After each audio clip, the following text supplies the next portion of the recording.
একই রকম স্বাদের মোমো খেয়ে খেয়ে যদি খেতে আর ইচ্ছে না করে তাহলে বানিয়ে নিতে পারেন এরকম ভিন্ন স্বাদের মাটন মোমোস।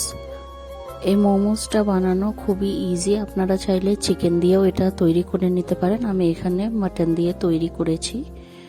এটা খেতে অসাধারণ স্বাদ, যেটা একবার খেলে দোকানের মোমো আর খেতেই ইচ্ছেই করবে না। তো চলুন ভিডিওটা স্টার্ট করি। আমার চ্যানেলে নতুন হলে অবশ্যই চ্যানেলটাকে সাবস্ক্রাইব করে রাখুন এরকম নতুন নতুন ভিডিও দেখার জন্য। প্রথমে আমি এখানে নিয়েছি মটন পিস, এটাকে আমি ছোট ছোট করে চপ করে নিয়েছি। দেখুন এইভাবে ছোট করে আমি কেটে নিয়েছি। তারপর দিয়ে দিচ্ছি একটা মিডিয়াম সাইজের পেঁয়াজ কুচি, দিয়ে দিচ্ছি 1 চামচ আদা রসুন বাটা, লবণ, ভাজা জিরে গুঁড়ো, দিয়ে দিচ্ছি লঙ্কা গুঁড়ো, আর দিচ্ছি এখানে সামান্য একটু হলুদ। সরষের তেল দিয়ে ভালোভাবে এটাকে এখন আমি ম্যারিনেট করে নিব। এটাকে খুব ভালোভাবে ম্যারিনেট করে নিতে হবে। দেখুন আমি খুব ভালোভাবে এটাকে ম্যারিনেট করে নিচ্ছি। আর এখানে আমি এখন রেখে দিব এটাকে ম্যারিনেট করে 10 মিনিট। নিয়ে নিচ্ছি 2 কাপ আমি ময়দা, এখানে দিয়ে দিচ্ছি সামান্য একটু লবণ, আর দিব সয়াবিন তেল। এটাকে দেওয়ার পরে খুব ভালোভাবে হাত দিয়ে নেড়ে নিব। দেখুন এটাকে আমি খুব ভালোভাবে মিশিয়ে নিচ্ছি, এরকম গোলাকার হয়ে যাচ্ছে। এখন দিয়ে দিচ্ছি সামান্য একটু জল দিয়ে আমি ভালোভাবে এটার একটা ডো রেডি করে নিব। ডোটা খুব বেশি শক্ত হবে না, আবার খুব বেশি সফটও হবে না। এখন রেস্টে রেখে দিচ্ছি আমি এটাকে 10 মিনিট। ভিজা কাপড় দিয়ে রেখে দিলাম। কড়াই গরম হয়ে গেছে, তাতে দিয়ে দিচ্ছি সরষের তেল।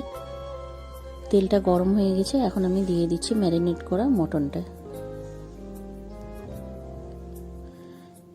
মটনটাকে দেওয়ার পরে খুব ভালোভাবে নাড়াচাড়া করে নিচ্ছি আমি। এটাকে খুব ভালোভাবে নাড়াচাড়া করে এখন দিয়ে দিব আমি 1 কাপ গরম জল, যেন মটনটা সিদ্ধ হয়ে যায়। জল দেওয়ার পরে ঢেকে দিব আমি 15 মিনিট। চেক করে নিতে হবে যে মটনটা সিদ্ধ হয়েছে কি হয়নি। খুব ভালোভাবে কষিয়ে নিয়েছি, মটনটা সিদ্ধ হয়ে গেছে। আর এটা জলটা রাখতে হবে না। দেখুন আটা দিয়ে আমি লেচি কেটে নিয়েছি ছোট ছোট করে, এরকম হাত দিয়ে আমি এটাকে একটু বড় করে নিচ্ছি। এখন দিয়ে দিচ্ছি সামান্য একটু মটন কষা। এটাকে দিয়ে খুব ভালোভাবে আমি চেপে ভালোভাবে করে নিচ্ছি, ফোল্ড করে নিচ্ছি। দেখতেই পাচ্ছেন খুব ইজিলি এই মোমোসটা রেডি হয়ে যায়, মাটন মশলা মোমোস। আর খেতে ভীষণ স্বাদের। দেখতেই পাচ্ছেন এটা আমার কত ইজিলি এটা রেডি হয়ে গেল। আর একটা করে দেখাচ্ছি আমি আপনাদেরকে।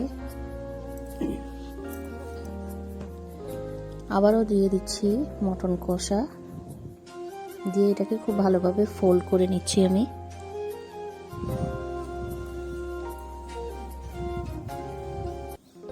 তাহলে আমাদের রেডি হয়ে গেল। আর একটা অন্য ডিজাইন করে দেখাচ্ছি আমি আপনাদেরকে। সামান্য একটু মটন কষা দিয়ে দিলাম, আবারও ফোল্ড করে দিচ্ছি।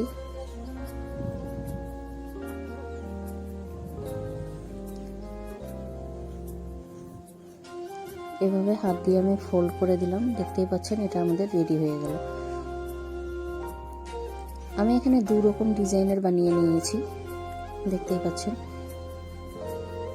জল গরম হয়ে গেছে, এখন আমি একটা ছাকনা দিয়ে দিচ্ছি। তারপর দিয়ে দিব একটা কাপড়, সুতি কাপড় দিয়ে দিলাম আমি। তারপর মোমোসগুলোকে দিয়ে দিব। কুক করার জন্য আমি এখানে দিয়ে দিচ্ছি।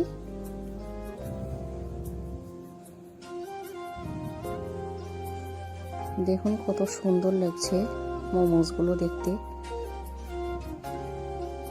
এখন কুক করে নেব আমি 10 মিনিট। গ্যাসের ফ্লেমটা লো টু মিডিয়ামে থাকবে। চেক করে নিচ্ছি একটা কাঁটা চামচের সাহায্যে। দেখুন মোমোটা আমাদের রেডি হয়ে গেছে। এখন আমি এটাকে তুলে নিব, ঠান্ডা করে নেব একটু। মোমো আমাদের তো রেডি হয়ে গেছে। এর উপর দিয়ে দিলাম আমি টমেটো কেচাপ। দেখতেই পাচ্ছেন অসাধারণ স্বাদ।